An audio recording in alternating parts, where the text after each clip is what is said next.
दोस्तों हमने next video में बात किया कि रैम क्या है, रैम कैसे यूज किया जाता है, क्या कैसे, वो सारा प्रोसेस हमने रैम में बताया था नेक्स्ट वीडियो में। तो उससे पहले वाली वीडियो में हमने बताया था कि मेमोरी क्या होती है, मेमोरी के प्रकार कितने होते हैं, जो टाइप्स ऑफ मेमोरी होती है उन क्या होता है, टाइप्स ऑफ मेमोरी कितने टाइप्स की होती है, उन सारी चीज़ों के बारे में हमने जो फंडामेंटल नॉलेज था हमने उसमें दिया। लेकिन इस वीडियो में हम रोम के बारे में बात करना होता है। रोम का मतलब होता है रीड ओनली मेमोरी। हम चलिए रीड ओनली मेमोरी में जो भी पोर्शन आते हैं, जो रोम के अंतर्गत जो कैटेगरीज आती हैं उनके बारे में हम डिस्कस करेंगे। और हमने अगर रैम के बारे में वीडियो नहीं देखे हैं तो नेक्स्ट वीडियो में जाके देख लीजिएगा, उसमें मैंने सारी चीज़ें एकदम सिंपल वे में बताया है। आप वीडियो को पूरा जाके वॉच करिए। और क्योंकि एक मैं इस जो कंप्यूटर्स की सीरीज चालू कर रहा हूँ, तो आप लोगों के लिए अगर जाके आप मेरे चैनल से जुड़ के पूरे प्लेलिस्ट को आप आराम से देखिएगा। चैनल के अंदर चले जाइए, प्लेलिस्ट में मेमोरी नाम से बनाया हूँ, फंडामेंटल नाम से बनाया हूँ, कंप्यूटर्स बेसिक कंप्यूटर नाम से बनाया हूँ। आप सारी जो प्लेलिस्ट है उसको जाके कंप्लीट देखिए और जो भी आपको डाउट होता है कमेंट करके बताइए। और उन चीज़ पे मैं फिर से एक क्लियरली वीडियो बनाऊंगा। तो आप लोग इस वीडियो में चलिए शुरू करते हैं, क्योंकि हम ज़्यादा टाइम नहीं लेंगे। और रोम के बारे में, रोम क्या होता है, वो कैसे काम करते हैं और उसके क्या क्या प्रोसेस होते हैं। दोस्तों इस वीडियो में हम मेमोरी में की रोम के बारे में बात करने जा रहे हैं, क्योंकि हमने टाइप्स ऑफ मेमोरी, उसके बाद रैम, इन दोनों के बारे में आपने पढ़ चुका है, हमने पढ़ाया है। और उसके बाद अब हम रोम के बारे में बात करने जा रहे हैं। तो सबसे पहले हम जान लेते हैं कि मेमोरी में जो टाइप्स होते हैं, जो मेनली होते हैं, दो टाइप्स के होते हैं, primary memory and secondary memory. Primary memory जो होता है कि प्राइमरी में जो दूसरा नाम होता है इंटरनल मेमोरी और मेन मेमोरी। मतलब इन जो मेमोरी के टाइप्स हैं, जो प्राइमरी मेमोरी और सेकेंडरी मेमोरी। प्राइमरी मेमोरी के जो दो अलग नेम्स है, जो इंटरनल और मेन मेमोरी। इनको जो इंटरनल मेमोरी होता है इसको जो 3 नाम से जानते हैं, चाहे हम प्राइमरी नाम से बोल सकते हैं, इंटरनल मेमोरी नाम से, और फिर मेन मेमोरी।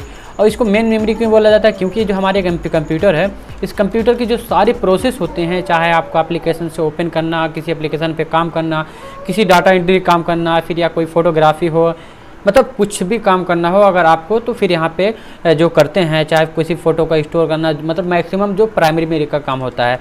तो अब हम आते हैं सेकेंडरी मेमोरी पे।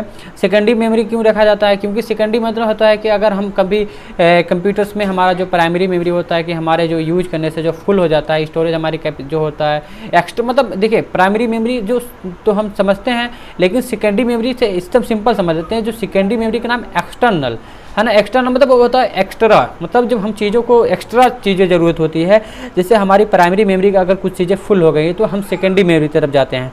तब वहाँ पे हम जैसे पेन ड्राइव और CD DVD हार्ड डिस्क वगैरह परचेज से जो मेमोरी कार्ड्स होती है अलग से परचेज करते हैं, तो हमारे एक्सटर्नल स्रोत हो सकते हैं। तो वहाँ पे हम जब खरीदते हैं तो वो चीज़ें एक्सटर्नल्स होती हैं, तो हमारी वही सेकेंडरी मेमोरी में आ जाते हैं सब। तो हम यहाँ पे लगभग अब हम आगे चल के देखते हैं कि अब सबसे पहले रोम के बारे में बात कर लेते हैं। जैसे व्हाट इज़ रोम, रोम क्या है, चलिए तो इसके बारे में हम देखते हैं रोम क्या है। तो देखिए रोम का मतलब होता है read only memory. Read only memory, तो रीड ओनली मेमोरी मतलब होता है कि ऐसी मेमोरी जिसमें हम सिर्फ चीज़ जो हमारा मैटर्स है, जो हमारे प्रोग्राम्स हैं, उस प्रोग्राम को सिर्फ हम रीड कर सकें। रीड ओनली मेमोरी मतलब रीड माने पढ़ना, ओनली माने सिर्फ, और यहाँ पे मेमोरी का मतलब होता है जो डाटा है, जो चीज़ें पढ़ सकते हैं, वहाँ पे ऐसी मेमोरी जिसमें सिर्फ हम मेमोरी को पढ़ सकते हैं। फिर अब आगे देखते हैं इसके मतलब क्या होता है। रीड ओनली मेमोरी एक ऐसी मेमोरी होती है, मतलब जिसमें सूचनाओं को केवल पढ़ा जा सकता है। इस मेमोरी में हमने नाम से ही पता चलता है कि इसमें सूचनाओं को सिर्फ पढ़ा जा सकता है, इसीलिए यह रीड ओनली मेमोरी कहलाती हैं। सिंपल से पता है, जब वो रीड ओनली मेमोरी है तो वो रीड ओनली कहलाएंगे ही। तो फिर यह मेमोरी नॉन वोलेटाइल मेमोरी होती है। हमने पढ़ा था रैम में वोलेटाइल मेमोरी रहती थी, और लेकिन ये जो हम रोम पढ़ रहे हैं ये नॉन वोलेटाइल मेमोरी होती है, अर्थात जिसमें सूचनाएं अस्थायी रूप से संग्रहित रहती हैं। मतलब इसमें जो सूचनाएं होती हैं ये अस्थायी रूप से संग्रहित रहती हैं, मतलब स्टोर रहती हैं। तो अर्थात बिजली के चले जाने पर सूचनाएं डिलीट नहीं होती। हमने रैम में पढ़ा था, जो हमारे रैम होता है वो हमारे जो डाटास होता है उसमें अगर लाइट कट गई, आपका मोबाइल स्विच ऑफ हो गया, लैपटॉप स्विच ऑफ हो गया, या फिर कंप्यूटर शट डाउन हो गया, तो क्या होता है कि उस टाइम हमारा जो प्रोग्राम्स होते हैं, जो हमारी मेहनत होते हैं, जो हम चीज़ ग्राफिक्स वगैरह जो भी आप काम कर रहे हो अपने वर्क कंप्यूटर पे, तो मोबाइल पे, तो क्या होता है कि जब स्विच ऑफ हो जाता है तो डाटा क्लियर हो जाता है, मतलब डिलीट हो जाता है, सफ़ा हो जाता है, कोई डाटा बचता नहीं, वो अगर आप सेव नहीं किए हैं। तो चलिए हम आगे चलते हैं। फिर यहाँ पे देख लेते हैं। अब यहाँ पे रोम, अब आपको एक के बता देते हैं जैसे कुछ रोम के जो कैसा दिखता है, किस टाइप का होता है। तो हम आपको देखिए फिगर के थ्रू आप दिखा रहे हैं कि रोम कुछ ऐसा दिखता है जो हमारे CPU के अंदर गैस एक लगाया जाता है, तो हमारा रोम काम करता है। तो हम अब आगे चलते हैं। अब हम आगे चल के देख लेते हैं कि जो रोम का जो टाइप्स होते हैं, मतलब टाइप्स ऑफ रोम, तो एक क्या होता है, कितने टाइप्स को होते हैं, सारी चीज़ें हम देखते हैं। देखिए जो हमारे जो रोम होता है, देखिए हमने हर एक के आगे एक एक ग्राफिक्स बना दिया है कि 3 टाइप्स को होते हैं। पहला होता है पी रोम, दूसरा होता है EP रोम, तीसरा होता है EEP रोम।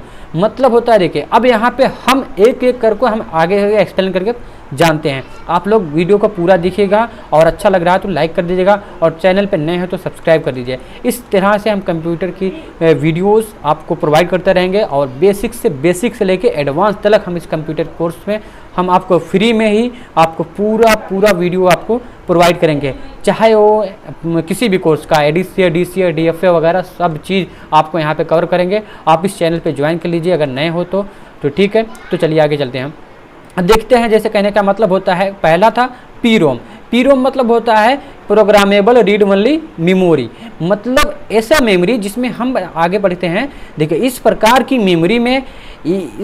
मेमोरी एक बार प्रोग्राम को संग्रह करने के पश्चात बदले या मिटाए नहीं जा सकते। इसे एक बार लिखा जाता है और बार बार पढ़ा जाता है। कहने का मतलब आप लोग देखे होंगे कि आपने किसी मोबाइल की कंपनी में अगर आप काम करते हैं तो आप जब उस कंपनी वाले ने एक आपका ब्रांड देगा, ब्रांड मतलब होता है जैसे सैमसंग का मोबाइल हुआ और लैपटॉप किसी डेल का कंपनी को हुआ, मतलब किसी भी चीज़ का, सैमसंग, नोकिया, MI या फिर माइक्रोमैक्स, मतलब किसी कंपनी का आप अगर यूज कर रहे हैं मोबाइल, तो वो कंपनी वाला अपना ब्रांड एक बार उसमें इनविल कर देता है, मतलब इंक्लूड कर देता है, जोड़ देता है। तो फिर वह आपको जब सेल करता है, बेचता है, तो जब आपका सिस्टम, आपका मोबाइल हो, लैपटॉप हो, कंप्यूटर हो, किसी चीज़ का जब आपका कोई भी डिवाइस हो, तो जब वो ओपन होता है तो उस कंपनी का ब्रांड बताता है। तो वो क्या होता है, पी रोम होता है। पी रोम का मतलब होता है उसमें एक बार प्रोग्राम को इंक्लूड कर दिया गया है और उसी प्रोग्राम को हम बार बार देखते हैं। तो यहाँ पे बताया है कि इसमें क्या एक बार प्रोग्राम को लिखा जाता है और बार बार पढ़ा जाता है। तो हमारी कंपनी की जो मोबाइल का जो माइक्रो सैमसंग होता है, देखिए जब मोबाइल स्विच ऑफ होती है, जब खुलती है, तो लेकिन वही चीज़ें बताता है, चाहे जब उसमें लाइट कट जाए, मतलब मोबाइल स्विच ऑफ हो जाए, चाहे ना, उससे मतलब नहीं है। तो आपने को समझ में आ गया होगा। तो नेक्स्ट चलते हैं। नेक्स्ट में देखते हैं कि देखिए EEP रोम मतलब होता है एरेजेबल प्रोग्रामेबल रीड ओनली मेमोरी। अब देखिए हम यहाँ पे समझते हैं कि देखिए इस मेमोरी में प्रोग्राम को स्टोर करने के पश्चात बदला या हटाया जा सकता है। देखिए जो इस मेमोरी में है, इरेजेबल मतलब मिटाना, तो यहाँ पे बदला या हटाया जा सकता है। तो इस प्रोग्राम में हमने नाम से ही पता, एरेजेबल प्रोग्रामेबल रीड ओनली मेमोरी मतलब होता है कि जो ऐसा प्रोग्राम जिसमें हम किसी चीज़ को बदल भी सकते हैं और बदलना हटाना दोनों एक ही होता है, तो हम इरेजेबल में कर सकते हैं। तो लेकिन वो कैसे हटाते हैं, इस मेमोरी में प्रोग्राम को हटाने के लिए पराबैंगनी किरणों का उपयोग किया जाता है। पराबैंगनी मतलब अल्ट्रावायलेट रे का उपयोग किया जाता है और नए प्रोग्राम को संग्रहित किया जाता है। मतलब जो आप अगर उसको इरेज कर दिए, उसको डिलीट कर दिए या उसको हटा दिए, तो उसकी जगह दूसरी को इंक्लूड मतलब रख सकते हैं। सिंपल सी चीज़ें है। अगर आपकी 4 GB की मेमोरी है, उसमें से फाइल फुल है, तो उसको डिलीट करके आप डिलीट तो कर दिए, लेकिन उसको फिर नए प्रोग्राम डाल सकते हैं। वैसा सेम इसमें ये जब इरेज कर दिया जाएगा तो जगह आपका स्पेस खाली हो जाएगा, तो नए प्रोग्राम को इंक्लूड कर सकते हैं। तो हम नेक्स्ट चलते हैं, आगे देखते हैं EEP रोम। EEP रोम का मतलब होता है कि जो हमारा प्रोग्राम्स होते हैं वो कैसे, पहले नाम देख लीजिए, electrical erasable programmable read only memory. यहाँ पे देखिए इलेक्ट्रिकल आया है, हम वहाँ पे देखिए हर आग के पीछे जैसे पहले पी रोम था, फिर ई रोम था, फिर EEP रोम है। तो देखिए हर एक का वर्ड आपको सिंपल सा मुजबानी याद करने की कोई दिक्कत नहीं है। पहले तो रीड ओनली मेमोरी आपको याद हो गया, फिर यहाँ पे प्रोग्रामेबल जोड़ लीजिए, फिर वहाँ इरेजेबल जोड़ लीजिए, फिर वहाँ पे इलेक्ट्रिकल जोड़ लीजिए, और फिर आपको पूरा इकट्ठे जोड़ना है तो यहाँ पे electrical erasable programmable read only memory आसानी से जोड़ सकते हैं। तो चलिए इसके बारे में समझते हैं। देखिए सबसे पहले क्या है, इस मेमोरी में प्रोग्राम को आवश्यकता पड़ने पर विद्युत तरंगों से मिटाया जा सकता है और नए प्रोग्राम को डाले जा सकते हैं। कहने का मतलब हम वहाँ पे पढ़े थे, वहाँ पे जब पढ़े थे कि पराबैंगनी किरणों के द्वारा हम मिटा सकते थे, मतलब अल्ट्रा वायलेट रे से। अब यहाँ पे हम विद्युत तरंगे से यहाँ पे हम डाटा को क्लियर कर सकते हैं। तो और भाई जब क्लियर हो जाएगा तो हम यहाँ पे नए प्रोग्राम को इंक्लूड भी कर सकते हैं। तो यही चीज़ें थी हमारे फुल रैम, मतलब रैम तो हमने नेक्स्ट वीडियो में बताया था, इस वीडियो में हमने रोम के बारे में बता चुके हैं।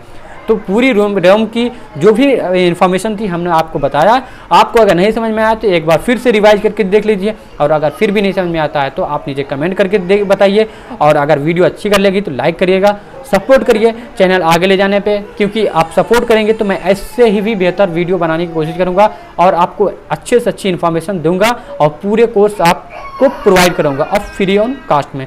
तब तक चलते हैं, नेक्स्ट वीडियो मिलते हैं, तब के लिए गुड बाय, टेक केयर।